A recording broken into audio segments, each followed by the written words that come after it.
Hello and welcome back to my channel. My goodness, the lighting is so dramatic today. I don't hate it though. We're gonna go with it. Today I'm gonna be showing you all of the books that I read in June, and I overpromised for June. I didn't read every single thing that was on my TBR, but I did read an awful lot, to the point where I think I got burnt out a little bit from reading. Like, I feel like at this point, if I look at a book, I'm gonna be like, ugh. So I made my TBR for July much smaller than usual, which is fine. It's a good thing. I'm also gonna be doing, I'm gonna be going to Dice Tower East in July, which is a little board game convention here in Orlando, and that's like a week long. So it's okay that my TBR in July is a little less insane, because I went overboard in June. You're gonna see, when we get to the 2-hour mark, you'll be like, please stop talking about books. I promise this video won't be that long. I will try. Anyway, with all that being said, let's jump in and take a look at the books. I'm gonna start with the last thing that I read, which was Soul Music by Terry Pratchett.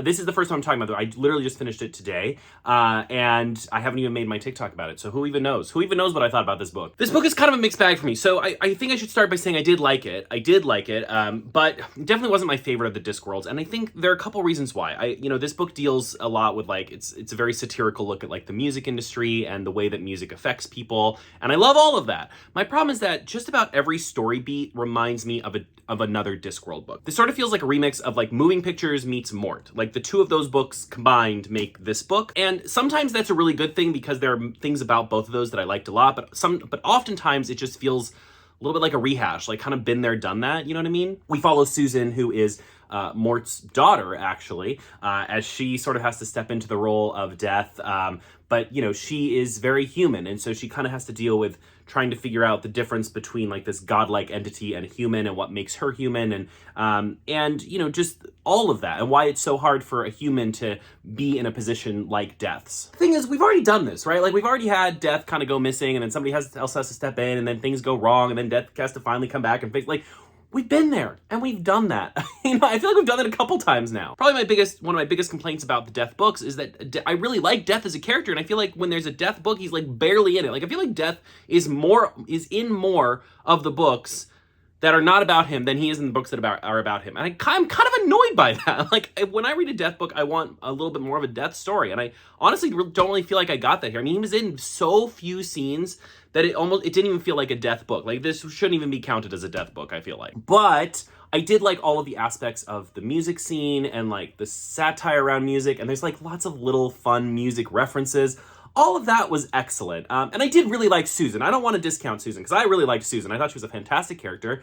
I liked all the different bands. I liked all the music. Like, I just liked all of that. I just wish the main story hadn't felt so redundant and so rehashed, because it really did. Like, especially reading these in a row like I have been, this book just felt so, like, I hate to say this, but almost, like, phoned in. Like, there was so much about this book that was reminiscent of other books that I've read in the series that, it rarely felt surprising. It felt very, like, by the book, by the numbers.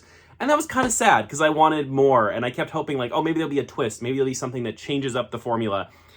And there really never was, which was kind of unfortunate. But still a fun time, still excellent writing. I loved all the music stuff. I loved Susan. I just wish the main story had been a little bit more original. I finally read Nona the Ninth. I'm officially caught up on this series and ready for Electo the Ninth when it comes out, I believe, later this year. It's coming out later this year, right? Or maybe early next year. Who knows?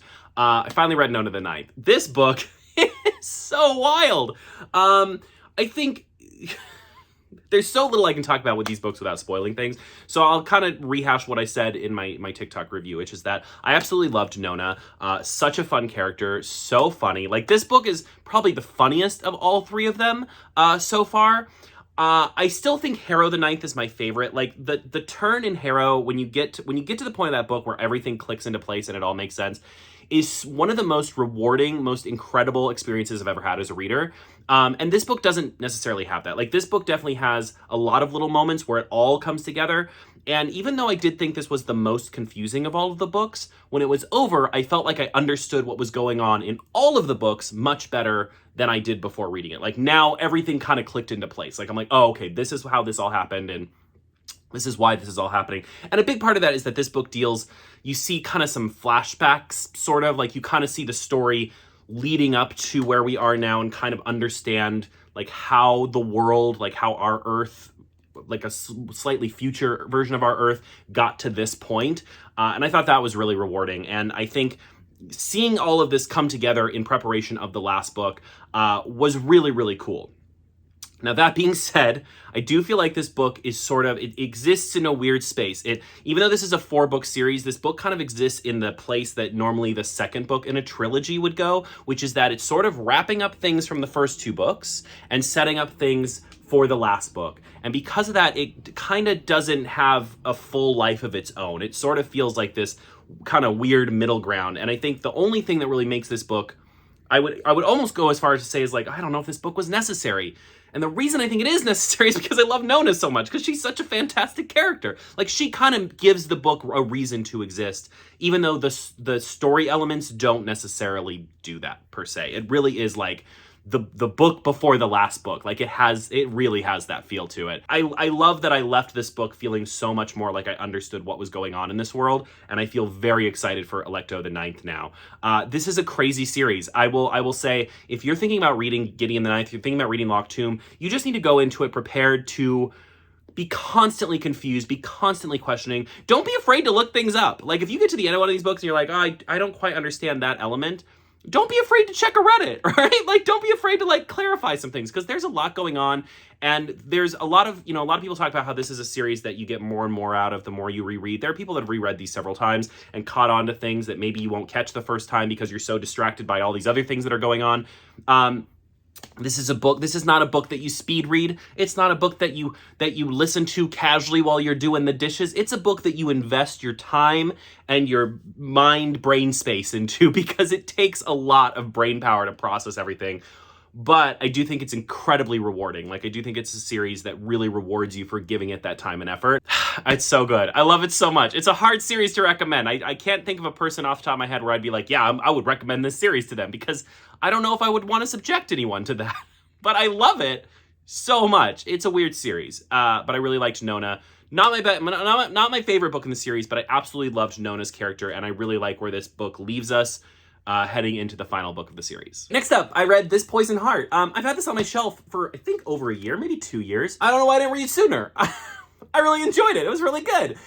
It kind of is, when I was reading it, I called it Poison Ivy fan fiction, and it kind of has that feel. But this book starts, this is girl, and she has plant powers, and then her and her family go, and she inherits a house, and they go to a house, and it's kind of got that, like, that start of a horror movie where you, like, move into an old house, and it feels creepy and haunted, and there's secret rooms, and what was the person doing here before, and there's people wandering around outside that shouldn't be here. Like, it has this, like, creepy, spooky vibe, right? But the twists and the turns and the direction this book goes in, I was not prepared for it. Like, the way that the book sort of, like, explains what's going on and who the characters are and why they have these powers was so good. Like, it was good because I didn't expect it. Like, so much of it I just didn't expect. I love the characters. I love her family. I wanted to call it a cozy book. Like, halfway through, I was like, this is such a cozy book. It's really not. It does get pretty traumatic and crazy by the end.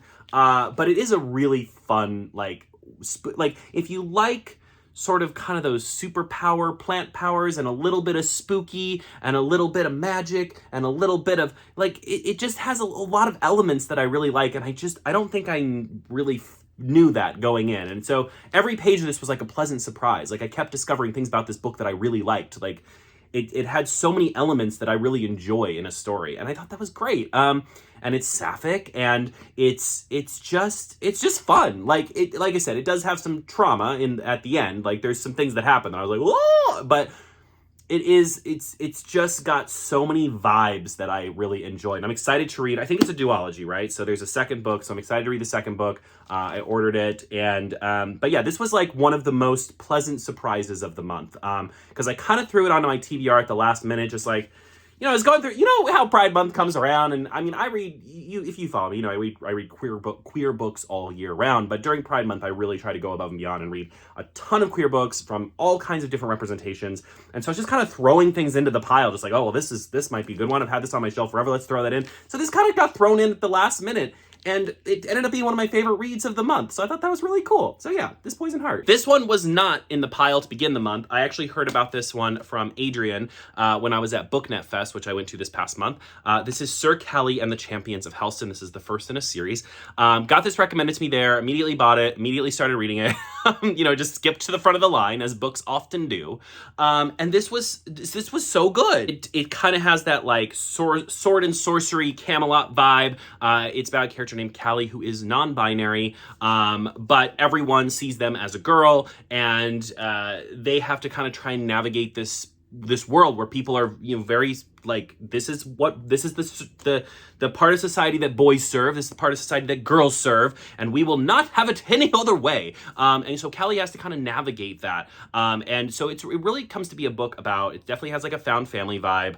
It's also a book about leaning into the things that make you different, are the things that make you special, and the things that really make you different and powerful. And we've heard that story before, but I think just given this like non-binary character in a world that is very like I think this is young adult.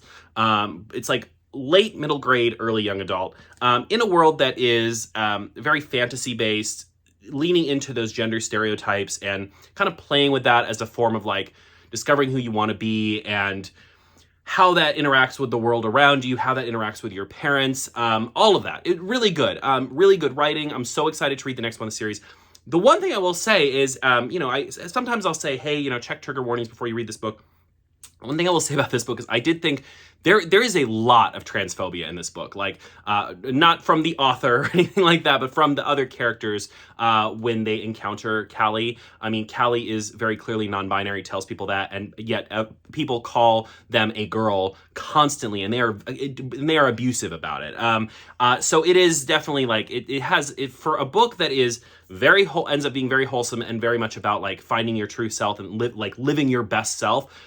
It is a book that really does deal with quite a bit of transphobia, almost constantly from characters around Callie. So I do want to throw that out there. Like, if you're dealing with that right now and it's really triggering, you might hold off on this one. But obviously this is it's a positive book. It's a wholesome book. It is a book that takes us in a positive direction, but there is a heavy amount of like transphobia from other characters in the book. So be aware of that. But I give this 5 out of 5. I thought it was great. And I think it just is a really great start to a new series. I'm really excited to see where this goes and how we build upon these characters going forward. You're like, this was on your list last month. So this was our Easy Cats Book Club pick for June, was Andre and Santi were here, so I got to reread it. Now here's the thing, I almost never reread books, and if I do reread them, I reread them years down the line after I've completely forgotten what happened in them. So it was a very cool experience to reread a book like literally almost right after I'd finished it. I mean, you can go back and see what I said about this book last month. I absolutely love it. It's become one of, if not my favorite book currently. I fully annotated it this time. I added like drawings to some of the pages. So I've kind of posted a little bit about that on my Instagram. I may post about it more on like TikTok or Reels or Shorts. I did some full like page sketches. But I really, I just really like sat down, slowed down, and really experienced this book a second time. Definitely caught lines and things that I didn't notice the first time that just made me love the book even more. I love this book. I love it. Like I said, one of, if not my current favorite book that I own. It's just such a special book to me. And so it was really fun to be able to reread it and read it with other people. It was a great experience, and I got to highlight and annotate the heck out of it. And then next time I read it, I'll probably highlight and annotate it some more. We'll just keep using this book like a coloring book, all right? But yeah, Andre and Santi were here. So good. Speaking of things I got at BookNet Fest, I met the lovely author of this, Paige Lavoie? I don't know. And this is I'm in love with Mothman. I met the author of this. I picked it up at BookNet Fest and basically immediately read it because I was like, this is a short read. I can read this in a day, which I did. I basically read it in like a day and a half. This is a cozy, creepy, spicy monster romance book. Not my usual read, but man, it was fun. I mean, this girl, she's an influencer, and she's had it up to here with trying to please everybody. So she goes and she buys herself like a cabin in the woods, and she's all by herself trying to figure out her new life. And then of course she sees like a creepy monster in the woods, and she's like, oh, that monster's kind of adorable. And you know, things happen, and then they end up like, you know, he like injures himself, so she has to bring him in so that he can heal. And you know, one thing leads to another. You know how these things go. Very cute. I don't often think of monster romances as like cute, but that might be just because I haven't read a lot of them. Maybe there's a lot of cute monster romances. What do I know? But very cute, very cozy. Like the vibes are very cozy. I think when we hear about like cozy creepy or cozy horror, I know a lot of people are like, that doesn't exist. It kind of does. This is kind of that. It's like cozy, creepy, spicy, like all in one. It's like a really interesting little mix. I do think I felt for the main character simply because she's an influencer, so she's dealing with a lot of things that I deal with on a daily basis. So I felt very seen by this book. I'm like, yes, people are crazy sometimes, but I do think people might find her annoying if they aren't dealing with these kind of things, because it can sound, I think, to someone who isn't dealing with it on a day-to-day basis, it can sound like very whiny. You know what I mean? Like, oh, really? That's your biggest problem? You know what I mean? But to me, I was like, I'm all in. I feel for her. I also love that she is, she's a plus size character. So it's great to read like a spicy romance with a plus size character. I think that's not super common. So it's nice to have that here. All in all, really great book. This is the first of a series, so I'm excited for the next one in the series. I don't think it's out yet, because I think this is a fairly recent release. But this was a delightful little read. And I would recommend, especially if you like monster romance, if you're looking to dabble in monster romance, because I know a lot of monster romance is like very intense, like a lot. This is not. This is spicy, but it's like light spice. So if you're looking to dabble in monster romance, this might be a good place to start. I'm in love with Mothman. I'm going to leave this one till the end. All right, next up, I read Spear. A very short little book. This is sort of like a queer Arthurian story. I don't think retelling is the right word. It sort of takes place alongside the Arthur legend, but with like a queer character. Maybe it is a retelling. I don't know enough about the story of King Arthur to say if it's a retelling. Maybe it is. I don't know. Okay, let's move on. Yeah, this is really good. Really beautiful, really poetic. I think my only really complaint about this is too short. I wanted it to be longer. And I feel like, because it was so short, I feel like at the end, we got to the end, I just wanted more. Like, I felt like the story kind of petered out. Like, I needed more. I needed another 100 pages. I hope this is a series. I hope there's more of this, because I feel like it's such a rich world, and the characters are so interesting, and there's so much to all of this, and I love the way that queerness was like incorporated into this Arthurian world. I wanted more of it, and when it ended, I was like, what? I needed more, and I know this started out as like a short story that eventually became something longer, so I hope that this single book becomes more books, that becomes more, because I want more. I feel like the shortness of the book is actually to its detriment. Like, I feel like this actually could have been, this was good, but it could have been even better if it was longer. Do you know what I mean? Like, sometimes that just happens, where you kind of just need more, and I would have gladly taken more of this story, because it just was so good, and the writing of this was stunning. It's just absolutely beautiful. So I really liked this a lot. If you like King Arthur, like Legend of King Arthur type stuff, Knights of the Round Table type stuff, but you'd like you wish there was like a really cool queer character involved, you should check out Spear. It was just beautiful. Really good story. Next up, we have Imogen, obviously, by Becky Albertalli. You guys know, we've talked about this before. I'm a big fan of Becky Albertalli. Simon vs. the Homo Sapien Agenda was the first like queer book that I read. I feel like it really was the first book that made me feel okay about being queer. And I know that for a lot of people, that book feels very dated now, right? Now that we have so many other queer stories, that book feels kind of old hat, right? And so now Imogen obviously comes along, and let me tell you, this book, I feel like this does what Simon did, but for bi girls. It's like a bi girl anthem. Like, it deals with so many issues that I think bi people in general, but bi women especially, go through. It's just so good. I mean, I think so many people when I posted about this, so many people in the comments were like, I felt so seen by this book, because Imogen is a character that comes out later in life. She comes out closer to like a college age. Her friends are convinced she's straight. So when she starts to question her sexuality, her friends, even her queer friends are like, no, you're straight. You know, like she has a hard time coming out because her friends just have decided for her that she's straight. The book is like a really cute, lovely little story. It has a cute little romance in it, and it's got a cute coming of age, coming out story, but it also deals with some really nuanced issues when it comes to coming out and being queer.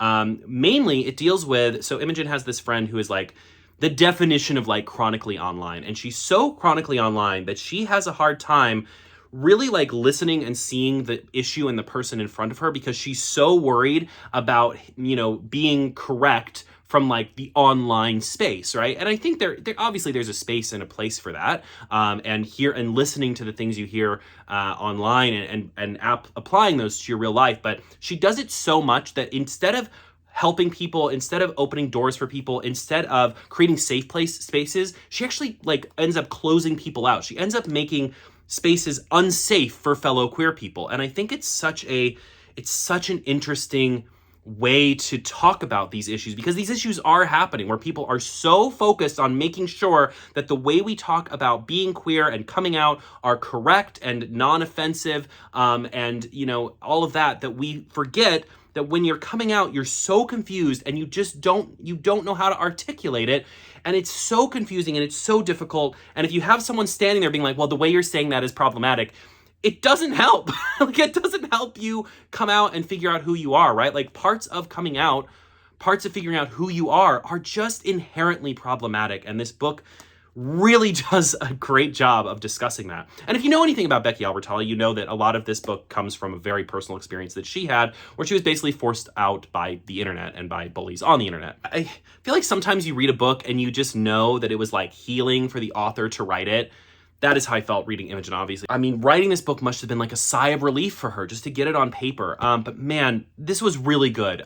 There's a lot of really great YA contemporary, but this book manages to be cute and sweet and wholesome while also really dealing with some very important, very nuanced issues that young queer people are dealing with today, especially bi girls. Like, it really deals with a lot of issues that bi girls, like I have a couple of friends who are, female presenting by people, and so much of the things that they've talked about dealing with in their life is represented in this book, which I think was so amazing. And later, I've recommended this to every single one. I'm like, you have to read this, you have to read this, you have to read this, because it just does such a good job of encapsulating that experience in such a good way. I really like this a lot. This was stunning, so highly recommend. Okay, next up we have This Is How You Lose the Time War. People have been telling me I need to read this for like 2 years, 3 years, I don't even know. Since the day I started Book Talk, people are like, have you read This Is How You Lose the Time War? And I'm like, yeah, I'll read it eventually. This is a queer story about two time agents who are writing letters to each other, across, like writing messages, that's a better way to put it, to each other across time and space, and basically falling in love with each other. It reads like poetry. It's beautiful. It's absolutely stunningly beautiful. I've had a few people since I posted my initial review say they couldn't get into this, and I'm going to recommend what many other people in my comments have recommended, which is that if you want to read this and you're having a hard time with it, I highly recommend the audiobook, because it really does a good job of kind of selling the more confusing parts of the story, because there's some really like out there, off the wall ideas presented in this book, but ultimately it's a story about two characters writing love letters to each other. And I think if you keep that in mind as you're reading it, it does help to kind of like focus in, because there are some moments of this book that are going to seem like very off the wall. And there's a lot of the world building that never quite gets filled in, because at the end of the day, it really isn't about all this other stuff and the time agents and all that. It's really about two characters falling in love, and their relationship with each other through these messages that they send each other. Absolutely gorgeous, stunning, beautiful. I know I've said that about several books today, but this reads like poetry. I've had a lot of people tell me this is their favorite book of all time, and I totally get it. It's gorgeous, and it's so sweet, and it's a book that I think you could easily reread over and over again and find something new to love every single time you read it. It's a book that I want to go back through with like a highlighter and some annotating tools, because there were lines that because I was listening to it on audiobook, there were lines where I would like pause and rewind just to listen to it again, because the line was so poignant and perfect. And Really good writing, really good writing. I really liked this a lot. So this is How You Lose the Time War. It's a really special book. This one will be quick. I read Darkhearts by James L. Sutter, and I really liked it. It deals with like boy bands. Like there's this boy band, and they have their members, and the main character, he ends up like dropping out of the band, and then the other two go on to be like a huge, famous, successful band.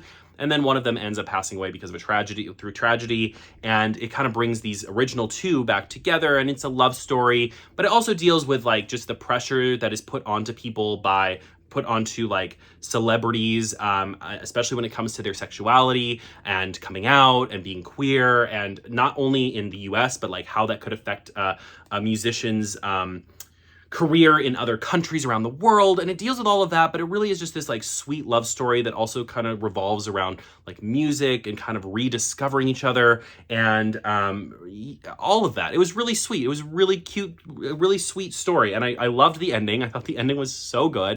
What I thought was interesting about this book is I found out that the author is actually one of like the co-creators, like Pathfinder, Starfinder. Like if you don't know what those are, they're kind of like Dungeons and Dragons competitors. They're some of the most popular tabletop role-playing games out there that aren't Dungeons and Dragons. So I thought that was really cool. It's such a random fact, but I really liked the two main characters in this one. I do think there were some really powerful moments, especially about how like tragedy can bring people together, and especially about like the decisions in your life and what they can mean for you, and how a bad decision, like how you can move forward from a bad decision, how you have the power to kind of reshape your life into what you want it to be. I think there was some really special stuff here, and I really liked the two main characters and their story together. So Darkhearts. I read Peter Darling by Austin Chant. This is a really cool book. So this is sort of like this takes place years after Peter Pan, and it deals with Peter essentially going back to Neverland. And then having like kind of forming a relationship with Captain Hook. They are both of age in the story. It also deals with, and I want to be very careful about this because I don't want to spoil anything, but essentially Peter is a trans man. And I don't want to get too much more into how or why or what, because I don't want to spoil too much for you. But I think that's important to know, because the book does deal with a lot with being trans, with transphobia, but also like finding people that make you feel safe. The book really explores this idea that Neverland is almost like a place you escape to when real life is too difficult, or real life is too upsetting, or the people in your world can't accept you, so you literally like run away to this magical realm, and that is your escape from reality. And all the people that are in Neverland are people who have escaped from something in their reality. And then, so it deals with Peter's escape from reality, and then it also deals with Hook's escape from reality, and it deals with them kind of finding this reason that they keep sort of, coming back to each other. I don't think I'll ever think about Peter Pan as a character the same way again after reading this. Like, this really was like a deconstruction of Peter Pan and Hook and Wendy as characters in such a cool way. Like, this was a really cool book. The only thing I would say I feel like some of the Peter Panisms, like the actual like, we have to fight the pirates, like the stuff that's like very like always in Peter Pan, I didn't really need it to be in this book.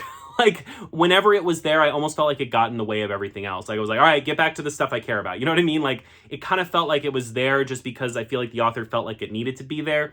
But it really didn't. I feel like Peter Pan is such a known story at this point that you almost didn't need to have those aspects in it, because all of the other stuff about, Peter's past and Hook's past and the two of them, finding each other was so much more, I enjoyed reading that so much more. It was so much more important that it kind of left the, like, we're off to fight the pirates part of the Peter Pan story in the dust. And I didn't really need that. So that might have been my one complaint, is that I didn't really need those aspects of the story, even though they were there. They kind of, because of that, I feel like the beginning of the book and the last third of the book are excellent, and the middle of the book is a little muddy, but overall, really, really excellent story. Are you still with me? We've got 2 books left, all right? Let's keep going. So this is If I See You Again Tomorrow. So as I mentioned in my review of this on TikTok, when I was at Y'all Fest last November, Adam Silvera placed this arc in my hand and said, "You must read this, it's so good." And I waited until June of the following year to read it, because that's what I do. This is by Robbie Couch. This was excellent. So if you like stuff like Adam Silvera's, the first to die at the end. They both die at the end. If you like the vibes of those books, you will really like this. This deals with two characters who are stuck in a time loop. So they're reliving the same day over and over and over and over and over again. It deals with one character, but then he finds this other character and sort of, their relationship, and also what does it take to get out of a time loop. It actually does dive into the science fiction side of a time loop, which I thought was really cool. I really liked the two main characters. I really liked following their story. It has kind of like they both die at the end, and the first die at the end. It has just this just perfection of an ending. I will say it's not as sad as they both die at the end. So if you like they both die at the end, but you don't like the part where they both die at the end, you might like this a little bit more, because it's definitely not as sad as those books. But it's definitely like a book, like a gay love story with like a science fiction twist, which I'm always a fan of and I always want more of. And this was really, really, really, really good. I liked it a lot. So I'm sad I waited so long to read it, but it was worth the wait because this was awesome. And so we come to our last book of the day, which is Fourth Wing by Rebecca Yarros. So if you follow me on TikTok, you'll know that I have specifically said I will not make a TikTok video about my thoughts on this book. I did read it this month, and I talked about the book a little bit on the Currently Reading podcast. But quite frankly, the fan reactions to people not loving this book on TikTok have been all over the place, and to some degree, it's been like borderline harassment. Like I've seen some creators post about not liking this book and get just completely harassed by people who love this book. I don't know what it is about romanticises, but the fans of romanticises are feral, and I love it and I hate it. I think it's awesome that people are such big fans of stuff like this, and I think that's just so cool. There's a community around it, but sometimes that community goes into a really negative space. So this is going to be the only place where I do a video review of Fourth Wing, at least for now, because I'm scared. I don't want to post it on TikTok and cause a whole bunch of people to be mad at me, because quite frankly, I did not like Fourth Wing. There are, and I should preface, I want to say before I get into what I didn't like, I totally get why people like it, okay? It is a very marketable book. It's a very summer blockbuster fun book. Like, I get it. It very much encapsulates what I think of when I think of new adult, which is that it reads like a young adult book. And I want to clarify, I don't mean that it reads badly, because some people say like, oh, it reads like young adult, to say that it reads like bad writing. That's not what I mean, but it reads the way that, to me, because I jump back and forth between middle grade and adult and young adult all the time, and I find books in all of those age groups that I love, but this felt like reading a YA book. And the only reason I knew it wasn't a YA book was because the characters were cursing, and then there was spiciness, and then I was like, oh, this is a book for adults. It's kind of reads like a YA book, but with spice. Where do I start? I didn't like the characters very much. The book does have like a bullies to lovers element. I can't stand it. It's one of my least favorite tropes. I'm not a big enemies to lovers fan, but bullies to lovers is just like, yes, please fall in love with someone that is all the red flags and started by trying to kill it. Like, to me, that is a no-no. I really don't like it. And I kind of saw that aspect happening pretty early on, and I was like, ooh, I don't like where this is going. It also deals with kind of like a competition aspect, which I'm not a big fan of, like competition books. I've talked about that before. I had a hard time really caring about any of the characters. If you've ever read a Sarah J. Maas book, especially like the Court of series, a lot of the characters have that feel to me, where they're like all just like brooding and sexy and I just had a hard time getting into that. I never once felt connected to any of the characters in this story. I think the dragon aspects are really cool. And about 100 pages into the book, I remember texting some friends and I was like, I am not enjoying this. And then it got a little bit more into the dragon parts. I was like, all right, now I'm getting into this. But then it got back into like the relationships between the characters, and then I fell off again. I think all of the dragon parts are really cool. Rebecca Yarros and Sarah J. Maas write very similarly. So if you love Sarah J. Maas's writing, you'll probably like Fourth Wing. If you don't like Sarah J. Maas's writing, you probably won't like Fourth Wing. In fact, I even said, if you had told me, if you'd covered up the name of the author on this book and told me it was written by Sarah J. Maas, I would not have questioned you once, because the writing reminds me of Sarah J. Maas so much. Right down to the like ambiguously brown characters. So if you don't know what I mean, it's like characters that aren't white, but just barely. You know what I mean? To the point where the author had to clarify that one of her main characters was not white, like in a TikTok comment. I'm sorry, if you have to clarify in a TikTok comment that one of your characters is a person of color, then you did not do a very good job expressing that in the book. Personally, if you have to clarify in a TikTok comment, That's on you, bestie. I don't know. My grievances with this book go on and on and on, I feel like. The one thing I will say that I think she has a leg up on Sarah J. Maas, I do think she writes action better. I think the action scenes were much more cohesive and much easier to follow in Fourth Wing than they would be in like a Sarah J. Maas book. But this kind of falls into a lot of the things that I just don't love about romantasy, and aspects of the characters that I just couldn't get behind. And like I said, like this need for like a female character to end up with a male character who starts the story by being abusive towards her, I just can't get behind it. I don't like it. And I say that as someone who has been in those kind of relationships. And so coming into stories like this, it's something that I just have a very hard time budging on. You know what I mean? So I say that all to say, I just want to reiterate, I totally understand why Fourth Ring why it's a hit. I totally get it. It is so marketable and it's so fun and it's a light action summer blockbuster read. But for me, the problems far outweighed the benefits that I got, the things that I enjoyed about this book. And I felt like every time I started to like something else would happen that I'd be like, oh, I really don't like that. So it was not for me. It was a big not for me. And obviously it's for a lot of people. A lot of people love this book and they are such huge fans. I think that's so cool. And I do think the people that are finding themselves seen in the disability representation of the main character, I think that's awesome. I love that. I love when people find themselves seen by a book. But unfortunately, this book just did not do it for me. I will not be reading the sequel. But it's pretty though. It is a pretty book. I'll give it that. It's a pretty book. I don't know if you're still with me. You might have fallen asleep, but thank you so much for watching with me as I went through all the things that I read in June. Like I said, my July TBR is a little bit shorter. I'm going to be spending an entire week at a board game convention, so I'm going to be posting about that as well in my stories and on TikTok and in my shorts. So look forward to that if you like my board game content. Let me know your thoughts of any of these books in the comments. I'm so curious to hear what you think, and I'll see you soon. I hope you have a wonderful rest of your day. And of course, as always, I almost forgot to say the thing that I always say, which is happy reading.